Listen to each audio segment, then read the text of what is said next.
Good morning. Thank you all so very much for joining us today. We are very excited to welcome you and especially our distinguished speakers and guests, including our own Attorney General. We're gathered here today to talk about, kind of sounds like the beginning of a wedding, doesn't it? We're gathered here today to talk about the EPA's Clean Power Plan and the release of a new poll detailing Texans' views of it. You will hear the details of that poll, including its specific findings, in a few minutes from our director of our Fueling Freedom project, Doug Domenech. But I want to say a few words on why it matters. The Clean Power Plan is not really about cleanliness or about power, or rather I should say it's not about the sort of power that keeps the lights on. It is, though, about the power of Washington, D.C., a power that has grown by leaps and bounds in the past few years, reaching into the most private corners of our lives and our homes and showing no signs of abating. The EPA and Washington, D.C. are not particularly interested in clean energy or in a clean environment, because if they were, they would be down here in Texas studying the superlative energy and environmental outcomes that we have achieved here in the Lone Star State. But they are interested in their power to direct, to control, and to dictate in every way possible and by every means possible. And the regulatory power vested in the administrative state, where rulemaking authority is a convenient executive branch substitute for what should properly be the constitutional power of the legislature, is how they're going about it. Well, that's the bad news. But there is good news, and the good news is that the people of Texas increasingly reject the contention that the federal government has a proper role in keeping the lights on in their homes and in their communities. Even better, the people of Texas increasingly reject that the federal government is competent to make that happen. And better still, the people of Texas have confidence that the Lone Star State can do a proper and credible job where Washington, D.C. cannot. And this is not just a case of pride in our state versus the federal government, although no one can ever accuse us of lacking Texas pride. Washington, D.C. does have a rightful role in the lives and affairs of American citizens, but those roles are carefully described in our Constitution. That same Constitution explicitly affirms in its 10th Amendment that what is not given to the federal government is left to the states. In this light, what the people of Texas are expressing, whether in their opposition to the Clean Power Plan or to Obamacare or to the many other forms of Washington, D.C. overreach, is their understanding of the basic structure and strictures of the Constitution of the United States. And the fact that the ordinary Texan understands the Constitution better than the ordinary bureaucrat in Washington, D.C. should tell us something. So this gathering, then, is not just about energy and the environment. It's about our country, the kind of America we want to have, the kind of America that we do have, and the kind of America that we will leave our children. So thank you for coming. We're excited about our distinguished guest. We're excited that you're here, and we are excited for another great day in Texas, defending the liberty that is our heritage and our right. So at this time, I'd like to introduce the Honorable Doug Domenech. Doug is the director of the Fueling Freedom project here at Texas Public Policy Foundation. He previously served as the Secretary of Natural Resources in the Commonwealth of Virginia. He oversaw 6 state environmental, natural, and historic resource agencies with a combined budget of $480 million and a staff of over 2,000, and served as a member of the governor's energy policy team. From 2001 to 2009, Doug served in several positions at the U.S. Department of the Interior in Washington, D.C., including as White House liaison and Deputy Chief of Staff to 2 Interior Secretaries. He holds a degree in Forestry and Wildlife Management from Virginia Tech and worked for many years in the forestry industry and with an industry trade association. So would you help me welcome Doug Domenech?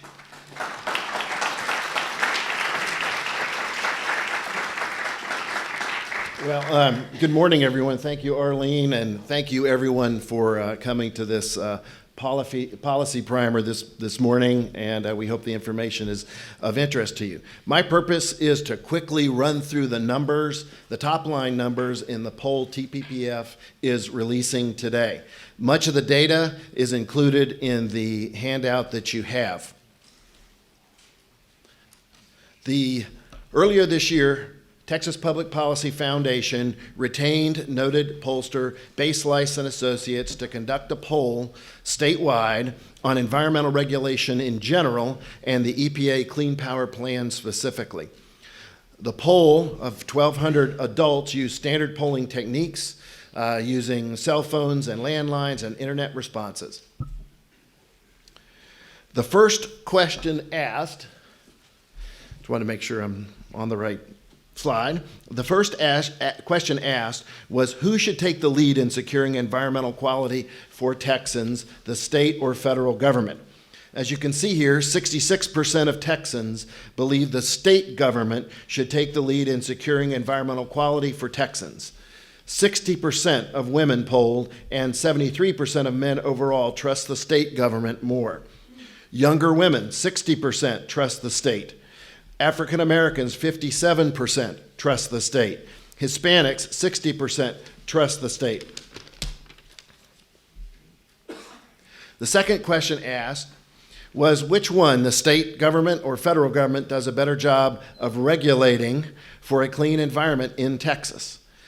58% of Texans believe the state government does a better job of regulating for a clean environment in Texas than the federal government. 55% of women believe the state government does a better job than the feds. The only demographic groups with a clear majority favoring the federal government are self-described male, liberal males, 53%, and Anglo-liberals at 73%. African Americans favor the state government at 43% over the feds at 26%. Hispanics favor the state government at 59% to 24%. The poll asked, does federal regulation help or hurt the environment? Less than half of Texans believe the federal government helps the environment. In West Texas, only 35% believe that federal regulation helps the environment. A clear majority of Texans, 57%, believe that state regulation helps the environment. Every demographic group believes by double-digit margins that state regulation is beneficial to the environment. Finally, we asked if a state power plan was established and implemented by the federal government, if the plan increased your electricity bills, would you support or oppose it? 57% of Texans are opposed to the Clean Power Plan if it increases their electricity bill. Males oppose 55%. Females oppose 59%. African Americans oppose 61%. Hispanics oppose 55%. Even Austin area respondents, even Austin, opposed 46 to 40% the Clean Power Plan if it raises electricity rates. A few other polling results of interest. 65% of unemployed respondents oppose the Clean Power Plan if it raises their electricity bills. Household incomes less than $75,000 oppose at 69%. Household incomes less than $35,000 oppose at 67%. Renters oppose the Clean Power Plan. 57 to 34, all categories of married couples with no kids or one or two or three or more children oppose the Clean Power Plan. Older Texans over 55, which I take umbrage at, but anyway, older Texans over 55 oppose the Clean Power Plan. Anglos at 61, African Americans at 76%, and Hispanics at 62%. So you might ask, who exactly supports the Clean Power Plan? And the only groups to support a rate hike caused by the Clean Power Plan are white Democrats or liberals, suburban Democrats or liberals, and individuals with incomes of $125,000 or more. So those are the results of the poll. Arlene?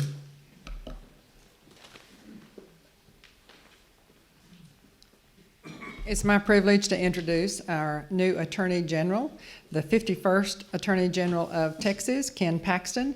Ken was elected to the Texas House of Representatives in 2002 and represented House District 70 for 10 years. In 2012, he was elected to the Texas State Senate, representing Senate District 8 in Collin and Dallas counties, and then last year he was elected as our Attorney General. General Paxton graduated from Baylor University, where he served as student body president, earning a BA in psychology in 1985 and an MBA in 1986. Welcome, General Paxton.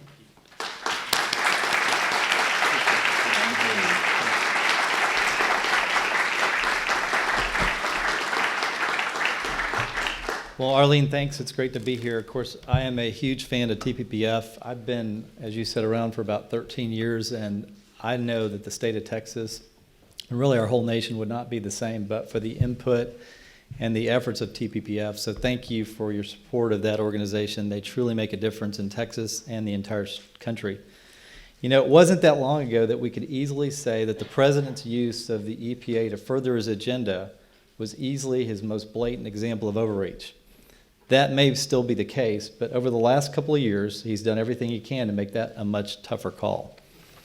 In fact, it appears that he has given up on the democratic process and started sidestepping Congress on everything from forcing through his appointments, as we've seen, to granting amnesty to millions of illegal immigrants, which you all know we're involved in. That doesn't even include the use of the IRS to target and suppress the free speech of Tea Party groups. Considering all this, his overreaches through the EPA seems almost quaint. But just because they're a more familiar form of his executive activism doesn't make his actions through the EPA any less dangerous. In fact, we know that the EPA, by taking its cues from the fringiest edges of the president's activist base, can do immense amounts of damage to the state and national economies. And just as dangerous, it can undermine the balance in our federal system, which protects the sovereignty of the state as a bulwark of freedom for the people against an oppressive, centralized government in Washington. Today, through your poll data, you're confirming on paper something we've suspected all along. People simply don't trust the EPA. And why should they? The EPA is not in the business of building public trust. It's in the business of appeasement. That appeasement of a small segment of Americans who believe any sort of industrial development is automatically a bad thing and must be aggressively targeted by Washington. That's certainly not the way it looks when you look at the president's Clean Power Plan. Again, this is an example of the president forcing through what he couldn't accomplish legislatively. In this case, enacting programs like cap and trade. Instead, he's effectively put them into place by massively expanding his personal power, by expanding the power of the EPA. This program will result in the premature retirement of existing power plants, damaging the reliability of our electric grid, and resulting in significantly higher energy costs for businesses and consumers alike. Moreover, this plan violates the very Clean Air Act he relies upon by treating the entire state as a source of pollution. If his plan goes into effect, expect energy costs to spike 20% in the coming years. So make no mistake, Texas will be challenging this plan in court along with many other states. Because compliance costs on the president's plan will be massive, more than $28 billion annually through 2030, according to a recent study commissioned by the U.S. Chamber of Commerce. Because Texas is a rapidly growing state and we need more reliable energy, not less, and because Texas required reductions would be vastly out of proportion to other states. While Texas produces, get this, 11% of the electricity in the United States under the proposed rules, Texas would be required to contribute 18% of the overall national reduction. So very unfair. In order to meet that mandate, Texas would have to slash carbon emissions by 38%. And get this, pay attention to this, 13 states have final emission goals that are less stringent than Texas' current emission levels. Even though from 2000 to 2010, Texas reduced its emissions by almost twice as much as California. Remember, Texans already breathe much cleaner air than they did in 2000, with nitrous oxide emissions and ozone's level down over 15 years, despite rapid population growth and economic growth. Texas has demonstrated clearly that you can have cleaner air without destroying the energy sector. That's the part that drives the activists nuts, and I'm okay with that. Rather than see what we've done, which would make sense, and why it's working, the EPA instead wants to bring the hammer down on Texas. That is enough evidence to prove to me that this is more about ideology than results, and about the president's war on coal and fossil fuels. But what does all this really mean for us? Why is it important to the people of Texas? And why is it imperative that we fight back against this aggressive approach, wherever it presents itself? Because if you sum it up, what people really need to successfully launch a new business or expand one that's already thriving is predictability. They need to know how much it's going to cost to comply with regulations. They need to know that they have a reliable source of energy. They need to know what's going forward, they're going to have a fair chance to expand, and that they won't get strangled in red tape and bureaucracy. It's troubling because the only thing certain about the EPA is that they're going to continue expanding their reach, adding to that already daunting mountain of regulation. And remember this, you can't spell unpredictability without EPA. Think about it. The more the EPA takes control of, we're already awaiting new rules regarding the waters of the United States, or sometimes known as WOTUS, the more it makes people who want to create jobs less confident about their likelihood of success. Overregulation stifles growth, kills existing jobs, and hinders the creation of new ones. That's why we continue to fight. That's why we'll continue to fight back against the Clean Power Plan. That's why we'll fight back against WOTUS, which seeks to vastly expand the definition of waters under federal control from the original navigable waters to include almost any piece of land that gets wet and creates puddles. The good news is Texas has already had success in court against these sorts of issues. We challenged the greenhouse gas rules, including the tailoring provision. We forced the EPA to follow law as written, not just in a politically expedient manner. The process exposed the EPA's efforts of trying to regulate greenhouse gases without the authority of Congress. In a separate case, the Supreme Court determined that the EPA may have unlawfully applied its transport rule, also known as the Cross-State Air Pollution Rule, or CASPR, which limits air pollution crossing state lines. That's now in the D.C. Circuit, and we're confident in our case, but at a minimum, we've bought some time for business owners to create contingency plans. But the fight against the EPA is not just about protecting private property, saving jobs, growing the economy, and letting states make decisions about how best to protect the environment. The fight is about the erosion of self-government under our Constitution. It's about the abuse of power by unelected bureaucrats and the rise of the administrative state. It's the progressives' dream to have rule by the so-called experts, because in their eyes, the people of America and Texas cannot be trusted to govern themselves or understand their own self-interest. We'll continue fighting the EPA, slowing or hopefully stopping the threat to liberty of Texans and erosion of our constitutional values. And I'd certainly like to thank TPPF for all their hard work in helping us with an edge in this fight, and for having me here today. And thank you all, and as always, God bless our great state of Texas. Thank you very much.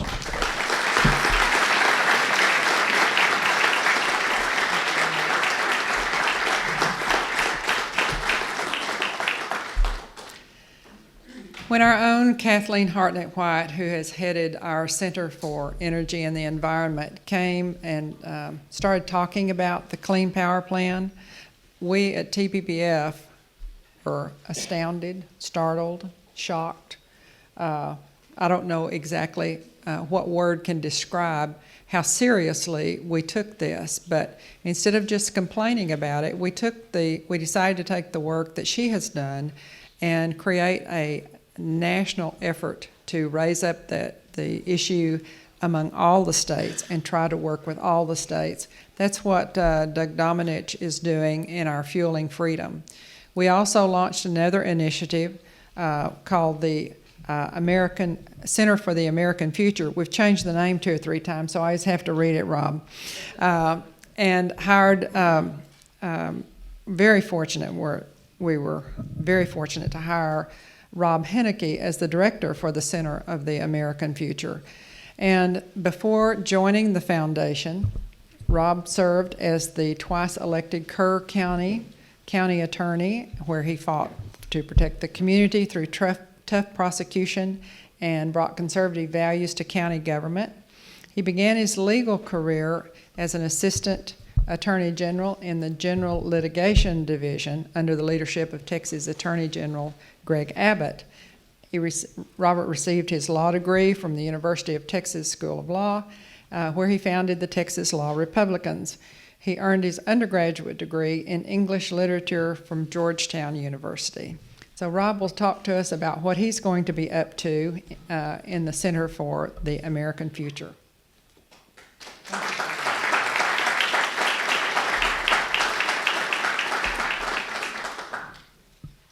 Good morning, and thank you for being here. My name is Rob Henneke. It's my privilege to be the director of the Center for the American Future here at the Foundation. And what the Center for the American Future represents is a new direction with the Texas Public Policy Foundation to begin a judicial arm of the foundation to advance 10th Amendment principles by judicially opposing federal overreach and abuse in the subject matter areas of environmental, private property rights, and business autonomy rights. For so many years, Texas has led the fight through the leadership of our Attorney Generals, Paxton, and before that, of course, Governor Abbott, in taking the fight back and pushing back against federal regulation.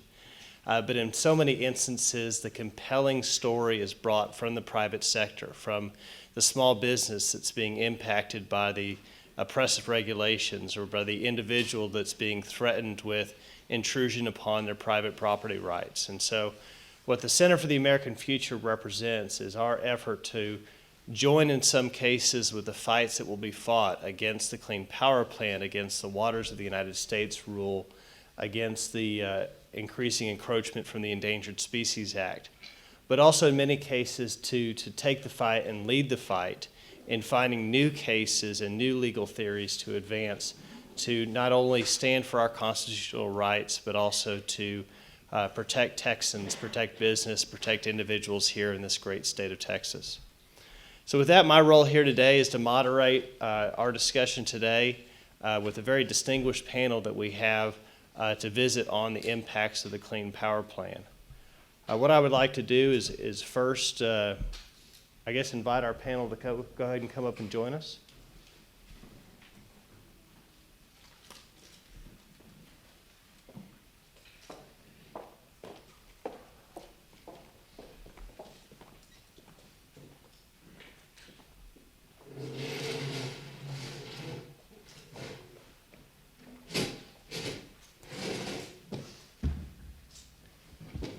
It's my pleasure to first introduce the Honorable Kathleen Hartnett White. Ms. White is the Distinguished Senior Fellow in Residence and Director of the Armstrong Center for Energy and the Environment here at the Foundation.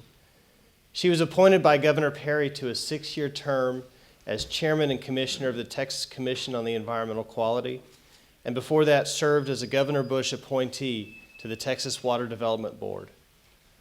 Ms. White sits on the editorial board of the Journal of Regulatory Science, the Texas Emission Reduction Advisory Board, and the Texas Water Foundation.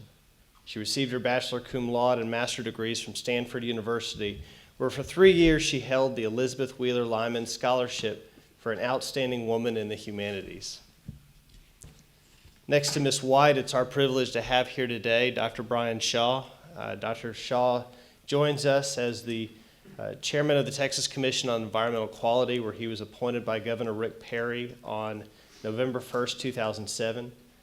Dr. Shaw is also an associate professor in the Biological and Agriculture Engineering Department of Texas A&M University.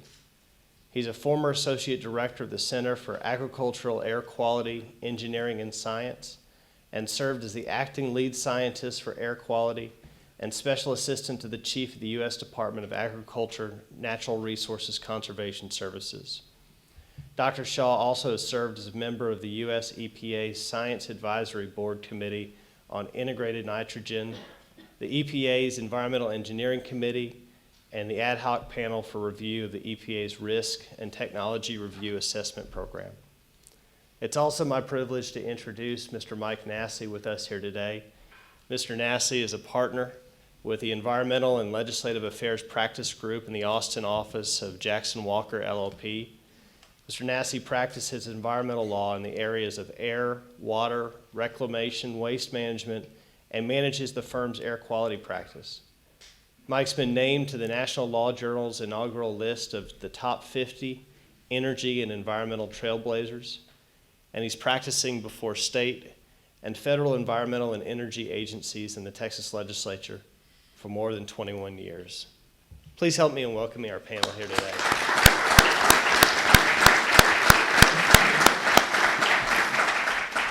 Ms. White?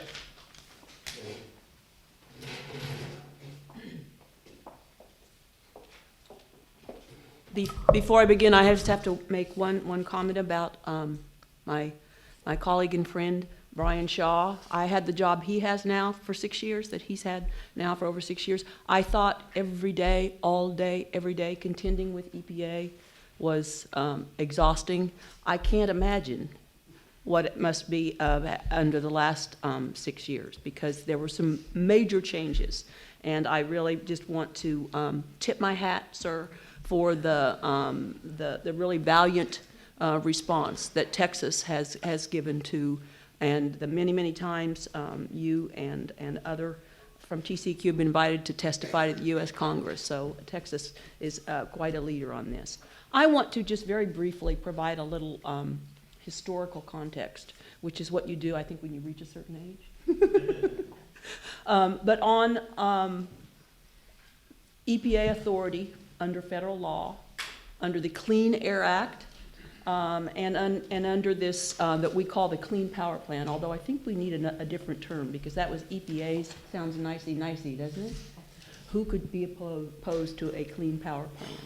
As enacted in the early 1970s, and this was also just a few years after Richard Nixon created the EPA by an executive order that did not use the term environment. The Clean Air Act was enacted early 1970s, and I think as enacted in its language, it really reflects basic constitutional principles and economic principles that are certainly in accordance with the Texas Public Policy Foundation. It recognized the authority of states and their primary role in environmental protection from the get-go. It's all over the Act. If I can read just briefly, when in its original enactment, Congress asserted that the prevention and control of air pollution is the primary responsibility of states and local government. And this is the important part, because those closest to the resource are best able to effectively manage it. It's real.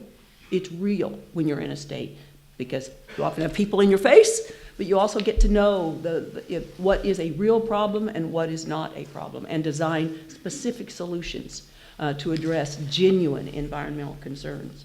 It also, the economic principles it lifted up really were property rights and free enterprise in a competitive market, because EPA, there were limits set in the Act. One, the federal and the state authority. The state authority was the primary authority for actually implementing environmental standards and to be able to choose how they reached an environmental goal. And I think one of the best Texas examples of that, which has a long story, we can't tell today, the flexible permitting program, which allowed businesses to grow, but they had to meet very, very strict environmental standards. EPA, of course, disapproved that rule, and there's a long, long story on that. But that, to me, and the rule, in fact, because of the flexibility of it, really, I think, enabled a very, very effective, rapid improvement in air quality that other states had not achieved. It also recognized, I think, the free market, that EPA was required to articulate very strict standards to protect public health, including to protect public health without consideration of cost. That's in law, and while that's debatable whether that's appropriate, what a luxury to try to protect human health, not even thinking about the cost. That does not occur in China, as I'm sure many have seen, where emission conditions right now are, for some of the pollutants, 40 times the emission rates for the U.S. standards. The act limited it to the source of pollution, to that power plant. It was all to be inside the fence of that power plant, not authority to just think, what would be a fun way to design the energy system of the United States? That is the current EPA's approach. The section of the law under which EPA proposes the Clean Power Plan originally allowed states to develop the standard with some pragmatism. In this case, EPA dictates the numeric standard for the state. And this may be mentioned by other speakers, but I think something to have constantly in your mind in trying to understand these huge environmental regulations EPA is coming out with. EPA admits that fully implemented, this plan to completely overhaul the electric power system of the United States would achieve a cooling from what is now predicted as warming. That is also questionable. But the environmental benefit from this would be to reduce temperatures 0.02% than predicted. I believe that's 0.2%, not a major accomplishment. There's so many ways, I'm so grateful, but this foundation is really trying to take on the incredible overreach that is going on in EPA at its height in this Clean Power Plan, but also in so many rules that have been that have been promulgated. And an important contrast, I think the Clean Power Plan in its reach throughout our economy and personal lives is of akin with the Affordable Care Act and what is often called the Dodd-Frank bill to overhaul the entire banking system. Obamacare and Dodd-Frank and the rules that are now being implemented were a result of new law passed by Congress. EPA's actions on CO2 have no such congressional authority. I am one of a growing number of people that actually has some bipartisan and has people on the left and right that the Clean Air Act really needs to be reformed. It's the very general language put in the law so many years ago. It does not really apply to the current environmental conditions of our country. A very astute lawyer who's a professor of law at NYU and one of the original chief litigators for the Natural Resources Defense Fund. His name is David Schoenbrod. He says the Clean Air Act has arterial sclerosis. To mix his metaphor, he wrote a fine book called Saving Our Environment from Washington, D.C. We can do a much better job than the federal government. And the last comment I would make is, as when I was talking about environmental conditions in China versus here, it takes a kind of prosperity to implement the environmental improvements we have in this country. They're interdependent. People talk about balancing cost and balancing. To me, they're actually interwoven.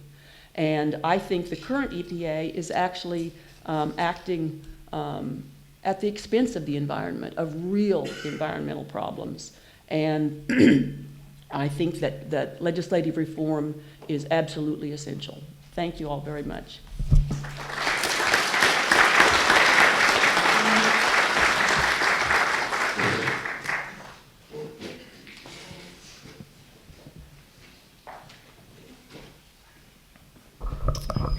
Good afternoon. Thank you for the, well, That's the door. I thought I was squeaking in the microphone. Pardon me for a second while I adjust here. Thank you for the opportunity to come and visit on this issue and to be a part of such a robust and talented panel is a great opportunity for me and honor as well. I do want to talk, when you sit on a panel with expertise such as we have today, one of the things that I find very challenging is making sure that we don't step on each other's toes, not because we're probably going to see things differently so much as the fact that the issue, there's a huge foundational understanding that's required to fully understand the implications of what's occurring. And so we could probably each get up here and have a conversation, and after we're done, you would see that there's many common threads to that. And so part of what my plan was is to sort of lay out a couple things that really focus on the agency perspective on the Clean Power Plan, and more specifically, or more generally probably, looking at that relationship and how the efforts moving forward with addressing the Clean Power Plan make sense from that state and federal relationship component. As Ms. White, Chairman White referred to with regard to the EPA relationship, it has been somewhat interesting in the time that I've been here, and certainly things are more congenial now than they have been in times past from the standpoint of our regional administrator. At least picks up the phone and gives me a call or takes calls whenever I call him, and so we have a much better relationship visiting with regional staff. Unfortunately, sometimes it's still difficult to see exactly where that bears fruit, and I'll touch on a couple of examples of that. And these are really important times where we really need to have the federal government pulling the sled the same direction we are, and unfortunately, oftentimes that doesn't seem to be the case. I'll talk a little bit about sort of that cooperative federalism, because I think it's at the heart of a number of things we're talking about, and that is understanding those different roles.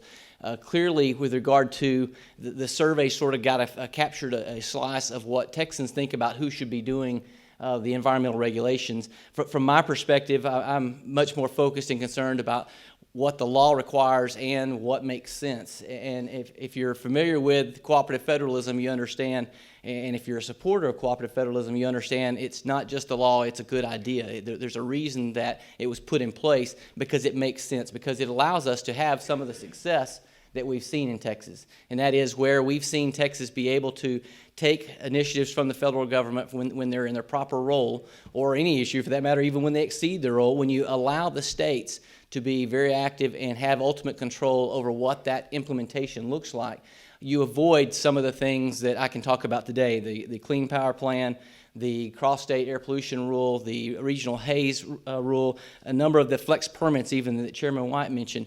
When you look at what you get when you have an EPA or a federal government acting without the states having a more prominent role, you end up with rules that make you scratch your head and make you spend a lot of time trying to minimize the damage. And I'm not just talking about something that's costly at the, some cost so that we can improve the environment. Instead, I'm talking about trying to make sure that you don't undermine the environmental improvements that you're making, while also trying to minimize the economic damage that's associated with that. I think this agency and this state have fared very well because of that approach. If you consider the mission statement of TCEQ, the agency that I work, it basically says that we're supposed to provide for clean air, clean water, and safe disposal of waste, but in conjunction with a sustainable economic growth.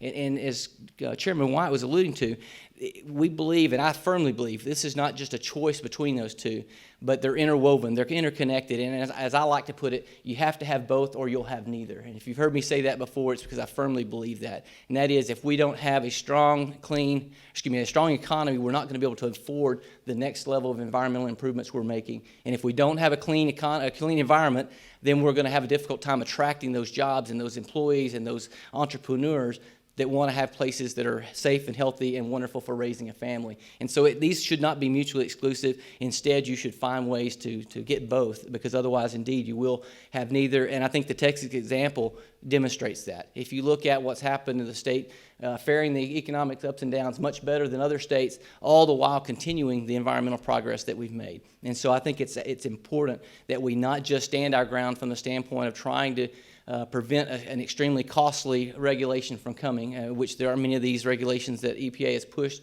that are extremely costly.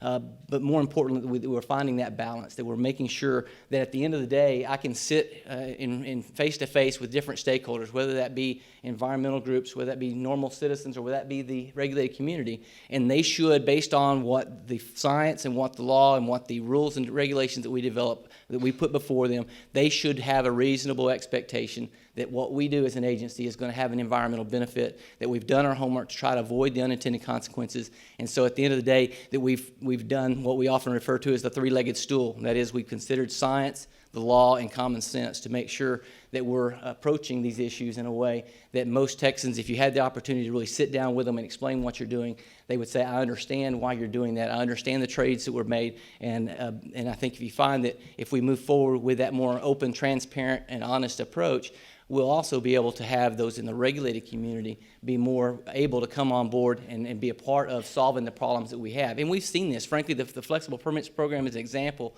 of doing that, where we found innovative and creative ways to be able to get environmental reductions and do so in a way that allowed business to continue to flourish. I long for a time where we can partner with EPA to move more toward those types of approaches again.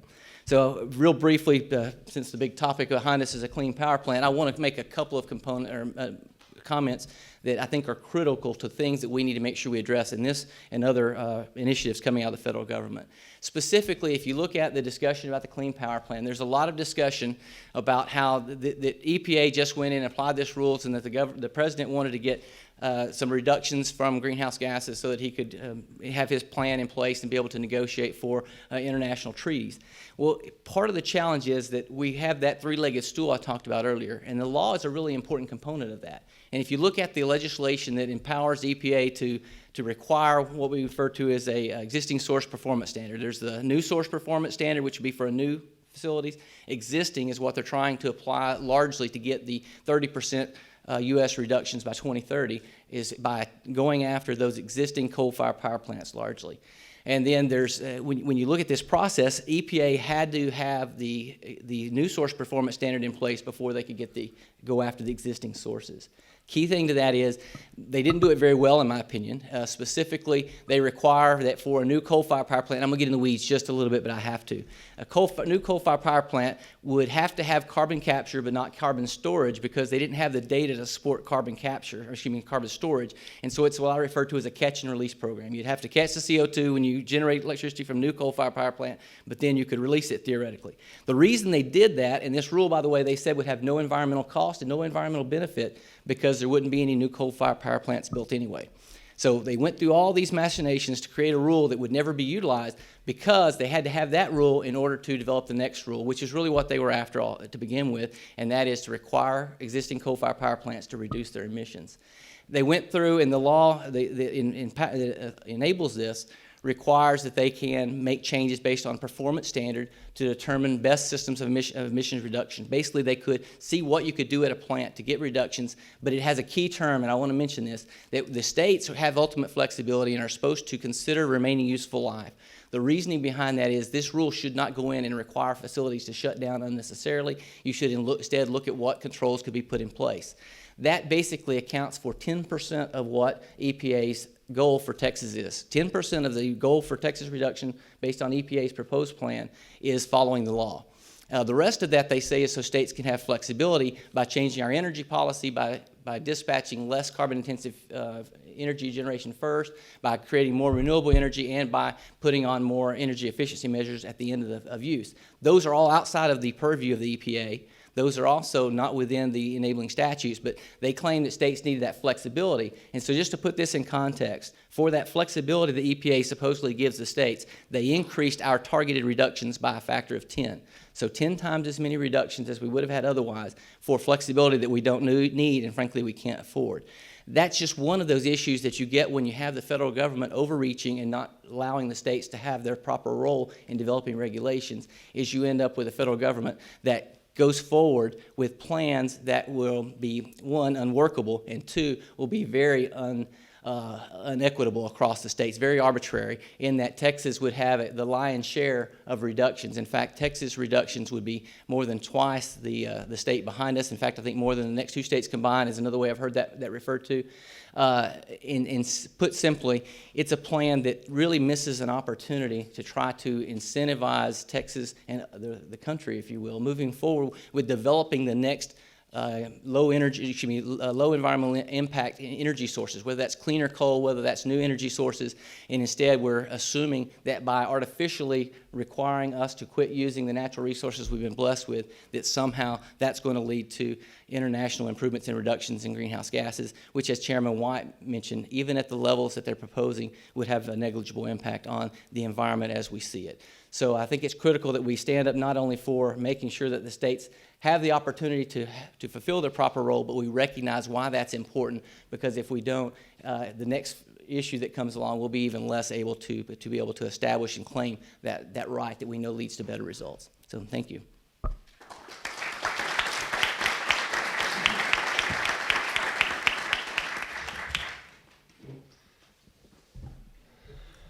Well, thank you. I'm Mike Nasi, and I guess I'm the duly appointed I have slides guy. I will try to avoid death by PowerPoint, but some of the data that's been referenced by both General Paxton and Chairman Shaw and Chairman White, I'm a visual guy, and I'm a lawyer, so I'm a little challenged technically to begin with. So I need a picture, and I think some of these pictures tell more than 1,000 words. So I will talk briefly about the law, but probably only for one slide, with a couple of pictures.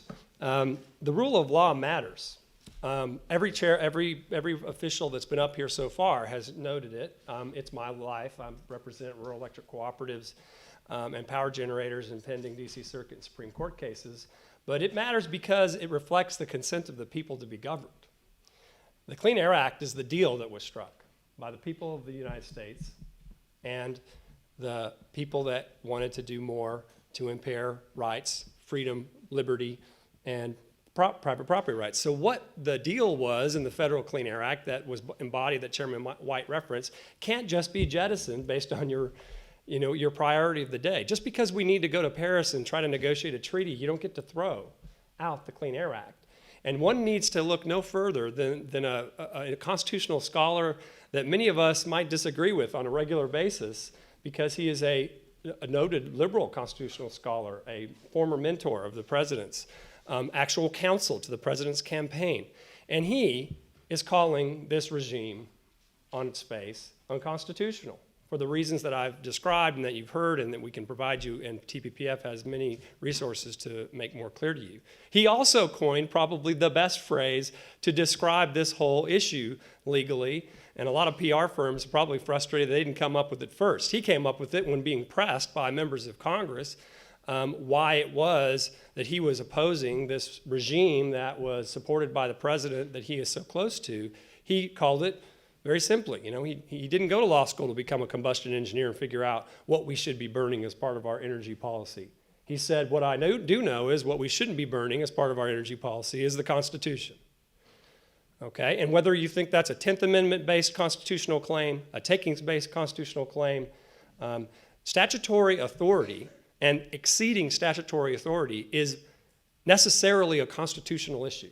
It's not just, lawyers get into it, this is a constitutional issue, this is a statutory issue. It all derives from the consent of the people, okay, through the passage of that statute under our constitutional framework. So I could give you a 40-point briefing about the illegality, but Chairman Shaw already hit it. The Clean Air Act provided a basis for regulation, and we have achieved great things. We in the royal we of the entire country, and we in Texas, by going to the source of pollution, using technology to solve problems and reducing pollution. And for the first time, you hear unprecedented all the time. This is unprecedented, okay? Any Clean Air Act lawyer in the United States will tell you, even the ones that are going to try to defend this rule. Never have we had somebody try to basically contort the Clean Air Act to say that we're not going to solve a problem by going to the site and developing technology. We're going to try to re-engineer an entire electric fleet, okay? General Paxton made a reference to a statistic, and that is that Texas generates about 11% of the nation's electricity. This is just a static fact, might vary 1% or 2% depending on the year, that is not about the Clean Air Act. I give you that base fact, and the general made reference to that fact, because it reflects a couple of things. Texas is a major manufacturing center. Half of our electricity is consumed because we make a majority of the nation's fuels, chemicals, and manufactured goods. So we use a lot of electricity, 11% for one state. We generate a lot of electricity, but that's because we're generating things for the rest of the country. One might submit, and we might get into a nice debate about whether, because we're producing all those things for all those people, we should even have to carry 11% of the emission reductions, because everybody benefits from that power generation, not just Texans. And yet, as the general pointed out, the rule actually requires Texas to reduce 18% of the nation's CO2, not just the 11% of the power grid that we power. Okay? That disparity all alone, a lot of data, these slides are all available. TPPF has all this information, is in and of itself a damning conviction of this rule and its disparity. And Texas is by no means the only, but certainly the most disparately impacted. So the next argument that I hear from environmental colleagues of mine is, well, Texas is a big state, so it needs to take a big share, kind of ignoring the whole disproportionate argument I just made. Well, let's explore that. We're a big state, and they said we're the big polluter. A very popular thing from environmental advocates is to say we're a big polluter by aggregating how big we are. Well, the fact that we have a lot of people and make a majority of the fuels, chemicals, and manufactured goods for the country does mean we're big, but are we dirty? Even if you assume, just assume, let's go into a world where CO2 is going to cause cataclysmic damage, okay? Stay with me there. If we assume that that is our priority, the green line shows where Texas is as stacked up to the rest of the country in terms of average CO2 emission rate for our entire electricity fleet. The red line is the average of the country, and there are 30-some states that have higher emission rates. And the reference made earlier, and I think it was General Paxton, maybe it was Chairman Shaw, we've all cited it, because it perhaps is the most damning statement about the disparity of this rule.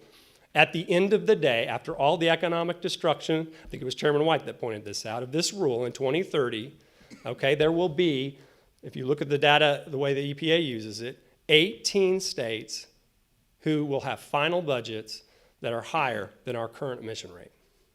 I don't care what your politics are, what your environmental priority is, this rule cannot stand on that ground alone. If this is about emission reductions, why is that true? EPA may indeed try to fix that fact a little bit in its final rule. Will it fix it enough? I would submit no, okay? Unless it pulls back on all these outside the fence regime tenets of the rule, it won't be a legal rule. And so what does that look like? When you disparately impact a state like Texas, that's also a major player in the generation of electricity. What it means in terms of tons of CO2 reduction disparity, it really starts to boggle the mind. It's more than 27 other states combined. And again, we're talking about a state that is a relative high achiever in terms of its generation fleet, even if you think CO2 is the priority. And there are lots of debates we could have about whether that should be the focus or whether it should be actually pollutants that we know endanger human health and the environment. So again, these are all available for you. I'm going to move quickly to another slide, another disparity issue. And this is a clear and present danger problem. And I can assure you for my clients that try to keep the lights on in the state of Texas, for rural Texas, for the cities, for businesses, this slide in particular is troubling. If you apply these budgets to the existing fleets, the top 10 users of coal, you look at the red and the blue bar, those bars combined are the top 10, are the current usage in terms of generated electricity based on coal. Coal's roughly 37 to 40%, depending on the year, of Texas's fleet. Not the majority. The majority of our generation is gas. But that piece is very important because we are such a big state with so much industrial and residential use. And so just that 38 to 40% makes us a much bigger user of coal. And I could have another 10 slides, and I do, and TPPF has them, that tell you that that's the youngest and highest performing coal fleet in the country, because we've spent a lot of money and a lot of leadership has been instilled, including these commissioners, to make that happen. But look at what happens under this rule. The red bar is what has to get cut out of that fleet. Texas takes this monumental over half cut, and this is based on the modeling from EPA, by the way, okay? And yet the next 9 of the top 10 coal users barely take a haircut. And I can assure you, I have colleagues in each one of these states, they're gonna have economic destruction just from that minor impact they're receiving. Okay, and this is just based on what we call a Block 2 analysis. There's many other aspects of the rule that will actually probably devastate those markets beyond those red bars. So don't take away from this chart that these other states get a pass, but take away from this chart that there is massive disparity for the Texas fleet. What that means, this chart's busy, but it basically, bottom line, means we lose about 13,000 megawatts of power generation by 2020, 24 units being coal, 4 combustion turbines and 15 gas plants. Gas units get eroded under this rule as well. Because remember what the chairman said. The proposal, the standards they're using are so low. Our budget is based on an assumption, if you applied it to a specific plant, that's lower than an emission that any fossil fuel powered power plant in the world can currently achieve. Reliability is a concern, another topic for another day. ERCOT region, this is a National Electric Reliability Corporation, NERC study. ERCOT has similar numbers. We do have reliability concerns. The courts will be evaluating these issues when these rule challenges happen. And then the bottom line that you heard from the beginning, and that I'll close my remarks with, is the pain associated with this rule. There are many studies, but if you look at our market design and the impact of taking that many megawatts off the grid, okay, and having to replace it with redispatch and the construction of new facilities, you cannot avoid the numbers. 48% residential increase in electricity bills. Other people have different numbers. This is a very reliable study. It was a part of the submission by the state of Texas to the federal government. And the top number in that box, in 2020, we will spend in Texas $30 billion more on electricity than we did in 2012 because of this rule and the combined effect of EPA's regulatory regime. And as we talk about Paris, which is really what's driving the administration's desire to rush this rule through, is to try to negotiate a treaty on carbon, okay? Again, another busy slide, but that yellow sliver you can barely make out. If you apply EPA's modeling that they've used in prior carbon rules and the reductions they allege will occur under this rule, that is the impact in terms of global CO2 concentrations, okay? It is not an overstatement to say all pain, no gain. This rule is not about leadership, okay? You know, the big deal is being made by the administration that China has said that in 2030, China has committed, loosely, to peak their emissions. Well, in 2030, the combined reductions of this entire rule will be consumed by China in 3 weeks. Does that make China a bad country? No. They have hundreds of millions of people don't even have electricity. They have a higher priority, okay? We shouldn't negotiate with illegal instruments in our hands. We should get the consent of the people, do things legally, and go to the global community. Otherwise, they're not reliable. Otherwise, that treaty will be frail and ultimately be doomed. So even if CO2 reduction is your priority, we have to comply with the law. So I'll leave it with that, and we'll open it up to questions.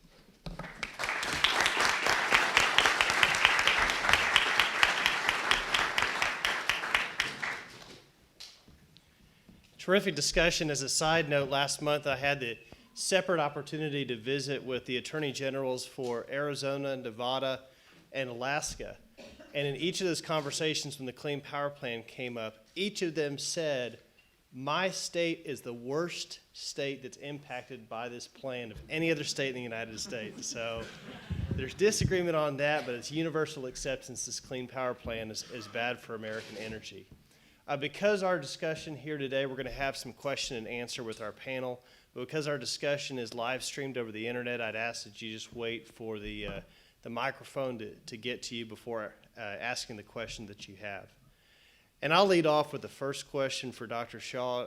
Dr. Shaw, the poll results that we've released today here indicate an overwhelming opposition from Texans to regulation by the federal government for the environment as opposed to deference to the state, and especially opposition to the Clean Power Plan when it causes electricity rates to increase. How do we take that public sentiment, or what do we do to take that public sentiment and translate it into a political reality on this issue? Well, I think you've sort of touched on one of the most challenging issues we've faced recently with regard to environmental regulations, especially in the dramatic difference in approach that the federal government has from what our state and other states have, and that is the federal government has been somewhat successful at convincing the public when they say this new rule is going to have all these benefits, and if anyone disagrees with that, then they're putting something ahead of lives and environmental quality. And I think the opposite is true from what you see in this poll. Certainly Texans have not taken that bait to believe that the federal government is best able and would be the best approach for regulating these issues. But I think the key is, in order to claim back the authority that states have and to make sure that the process moving forward is as it was intended when the Clean Air Act was enacted, and follow that constitutional principle that we have to be more aggressive at providing information to the public as a whole about the things the reasons that it makes sense for cooperative federalism to be in place, the reasons that we're better off if the states have that rightful leadership role. And frankly, the Clean Power Plan is one that illustrates exactly why you have to avoid that, because you see the harm that would come from this and the lack of environmental benefit that comes from this. I think it provides us an opportunity to not only work with our elected officials, and we tend to try to make sure they're aware of that as well, but to inform the public about these issues, because I think ultimately the only way you're going to sort of stop this federal overreach is for enough people to understand that it's happening and that it's a bad thing, that it's not going to lead to better environmental results, and it's certainly not going to lead to better economic results to continue to let the federal government expand their reach. And mission creep is a common thing, and no one does it better than the federal government. Thank you. Yes, sir. Thank you. Thanks for having this presentation today. Attorney General Paxton finished his comments by saying that liberals are aiming for rule by expert, and I think he meant that as a bad thing. So I was wondering, assuming you agree with the Attorney General, why is that a bad thing? Shouldn't we want experts shaping policy? I'd like to, Ms. White? I'd like to try a response. I think this was also envisioned and articulated in the Clean Air Act. It's not a question of whether they're experts or are not involved in promulgating rules. As Chairman Shaw mentioned, there's a three-leg stool called science, the economy, and what was that? Science, the law, and common sense. The law, that ultimately a binding regulation carries the coercive force of government. There's no option. It's not a target. It binds economic activity. It binds human behavior. That is ultimately, I think, a policy decision and not something that can be dictated by science. It can be highly informed by science, but the many, many trade-offs in a very imperfect world make that more appropriately a decision of policy by our elected representatives. And I'll certainly add to another component, not necessarily addressing what the general was referring to, but just to make sure that we're clear. I'm a strong proponent. As a scientist and engineer, I'm a strong proponent of having good science drive and inform those policy debates and policy decisions. And I don't suspect that the general has, I've never heard him speak differently to that. Don't want to speak for him, but certainly there are some challenges whereby we've faced issues where the only experts that opinions matter are those within EPA, and I do have some issues with that, because there are times where when we hear purported scientists say the science is settled and you shouldn't talk about it anymore, and I have to scratch my head as a scientist, because that is completely opposite of the scientific process. And so I don't know that that's what the general is referring to, but I think that is an important component that we also be aware of, is that if we're really going to allow science and the expertise to inform and guide those policy decisions, we have to make sure, while my job, I have to make decisions with incomplete science and data. You have to make those trade-offs. But I hope that you never hear me utter the words that the science is settled on this, we took a vote, and there's no longer any need to continue to investigate scientifically an issue. That's not the way the process works. And so certainly that's something that I feel strongly about. And I would just simply add that consent of the people I referenced to give EPA some salute as the expert on environmental pollution control is something that, in partnership with the state, we have realized can be a benefit when we're actually talking about the technology being applied, for example, at a power plant. What's such an aberration about this rule is it's not about that technology. EPA has assumed the authority to basically say how we should dispatch electricity, what we should use for electricity, what is a reliable grid or not, what will be a reliable gas infrastructure or renewable infrastructure, none of which were the subject of their delegated authority under the Clean Air Act, and all of which violate that principle of consent of the people. And if I might just add on to one component that came to mind that I think is another illustrative point, is if you look at the component of the Clean Power Plan that is actually legal, that Block 1, EPA didn't even do their work there. They assumed that each state could improve their heat rate efficiency. That component that they legally can consider within the certain section of the Clean Air Act, 111D of the Clean Air Act, that what improvements could be made within the plant to reduce the emissions of concern, in this case greenhouse gases. They assumed that all states could increase their heat rate efficiency by 6%. So, which is clearly not correct. If you look at a state like Texas, where we're an energy-only competitive market, which has driven those generators to find every piece of efficiency they can, because in order to make money generating electricity in Texas, you have to actually generate and sell electricity. You can build a plant and you don't get paid for that unless you actually generate and sell electricity. Other states have different systems that are in place. Put that another way, Texas has had all these incentives to make sure our fleet is very, very efficient, and yet EPA assumes that we have the same opportunity for efficiency improvements as a state that has a much different system. So that was the one job they had, and they just sort of punted on that one. Sir, we have a question down front. This is sort of an internal question. For many years, I ran a civil and environmental engineering firm back in Illinois for a long time. I found, now my age tells something, I dealt with the Reagan administration, the first George Bush, and the beginning of Clinton. I used to walk out of meetings with the EPA, not always agreeing, but saying these people are not irrational. We may have disagreed, but I understand their thinking. I think they understand mine. I look at the Obama people today and I go, these guys are imbeciles.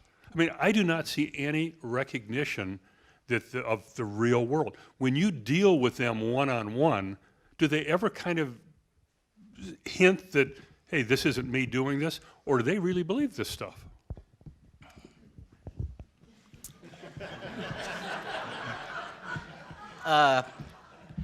I've struggled with that question, in all honesty, especially when we were going through debate over the Flex Permits program, because oftentimes, well, I got to a point in a conversation where EPA had pushed to a point where they had to put into writing and go to the Federal Register with what they thought was wrong with our rule program, and which was great, because then we could identify and we could address the issue. And we went through and explained to them it didn't do the things they thought it did, and it did do the things they didn't think it did, but it should do. And so we went through this and had this conversation and saw a lot of nodding heads, and I'm thinking, we finally have communicated, and we're going to walk out of this meeting heading down the right path. And I said, now that we've agreed that it didn't do these things, it wasn't broken like you thought it was. In fact, I said over and over again, if you can find me a facility, a permit, where it's violating these principles you're talking about, then we have an enforcement issue, and I'll stand with you on it. Never got to that point. So I said, surely we can move forward on this now. And the response I got was, we don't like this program, and we don't want this program moving forward. Read another way, they don't care at that point. Those in place at that point did not care. And some of them are still around.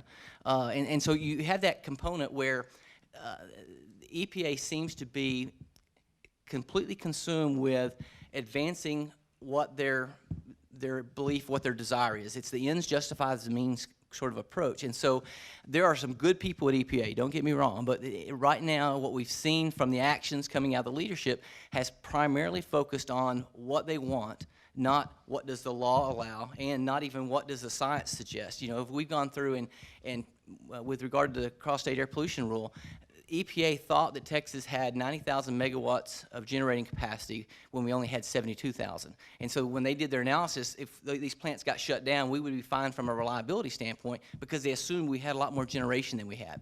And we finally got to have a meeting and sit down and explain this and went through a number of these issues that we weren't given the opportunity in the comment period on this rule. And the acting administrator at the time said, would it be possible for y'all to give us some of this in writing? And I said, well, we sent you comments on the rule. Do you have those? And he said, well, I'm sure that the lawyers have them.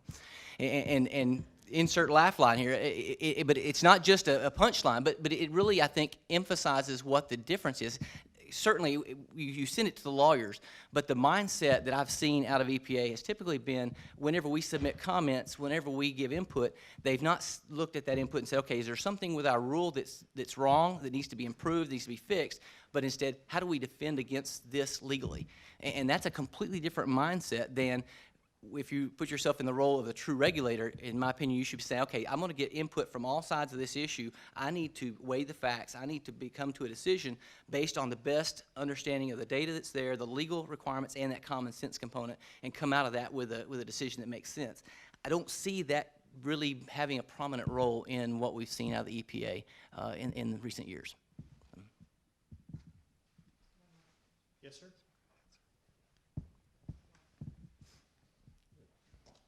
Given the gravity of the situation, why doesn't Congress just step up and introduce someone in Congress introduce legislation to, either clarify or amend those parts of the Clean Air Act that are giving EPA such, such wide latitude? And I mean, wouldn't that be better than just trusting the courts to do the right thing eventually? I'll make a quick comment on that, and others can, but I think Congress registers this very, very, very much and has taken action. And in the, until recently, we had a Democratic Senate and a Republican Congress. The U.S. the majority under the Republicans in the House has passed many, many bills. I mean, if one could push a button, they passed them, not just had hearings about them. Over the last years, I don't know, 20, 30. I mean, they've just started to emerge in the new Senate controlled by the Republicans, but the obvious is obvious to everyone that they almost overwhelmingly would be vetoed. Yeah, and in current events is that a veto threat exists for a number of the current proposals that have been considered in both the House and the Senate. There is an attempt to have a bipartisan effort arrive or come from the House over, it's a half measure relative to what really needs to happen, but it would at least create some space and some time for the courts to resolve the problem before the rule would go into effect. Certainly not the kind of congressional oversight that we would, expect, but it may be all that. It's kind of like the old Rolling Stones song. It might be we get what we need, which is a little time, and that in and of itself it's a delicate balance. The president has. I'm not going to use the term strict discipline, but there is a lot of battling going on this issue in a partisan way. And as somebody who does a lot of work with rural electric cooperatives that have extraordinary relationships with Democrats dating back decades, it is a very difficult thing for a Democrat, just take a South Texas Democrat, who represents folks that are going to get impacted in the way that this rule will impact. Folks that, a rule that will bankrupt a power plant that the federal government actually banked because it was part of the Rural Electrification Act, okay? We're talking about hundreds of millions of stranded assets, many of those hundreds of millions being the federal government's. None of those fiscal costs, by the way, being accounted for in the proposed rule. So it's a tough political issue, a lot of pressure on Democrats not to go and be smart with their votes. We're hopeful that enough of them in the House can support a bipartisan measure that might actually be veto-proof. We'll see. I'll add to that, if you consider the complexity of the issues, even what we've talked about today, these issues are not simple. You can understand them, but it's also very easy to muddy the water. And there are folks that would be more than willing to muddy the water. There are folks that would accidentally muddy the water. But if you open up the Clean Air Act, which I'm not saying it shouldn't be done, but it makes a lot of people nervous when you start talking about opening that up and making changes, because you have to be careful what you ask for and all those things. And I should say, from the standpoint of working with EPA, I am somewhat optimistic that things have the potential to improve.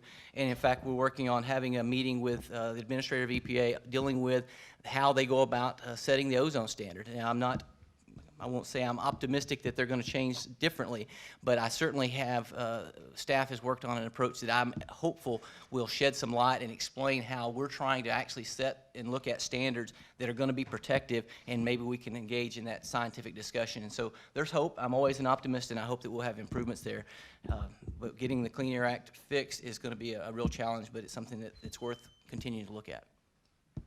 Please help me in thanking our panelists.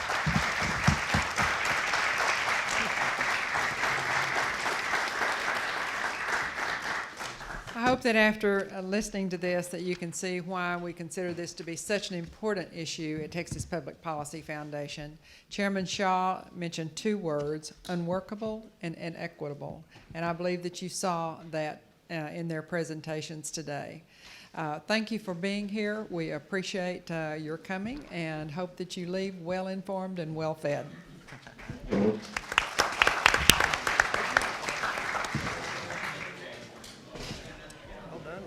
You just get better and better. I'm starting to talk to real people for a living. English, right? Hey, hi. How are you? It's good to see you.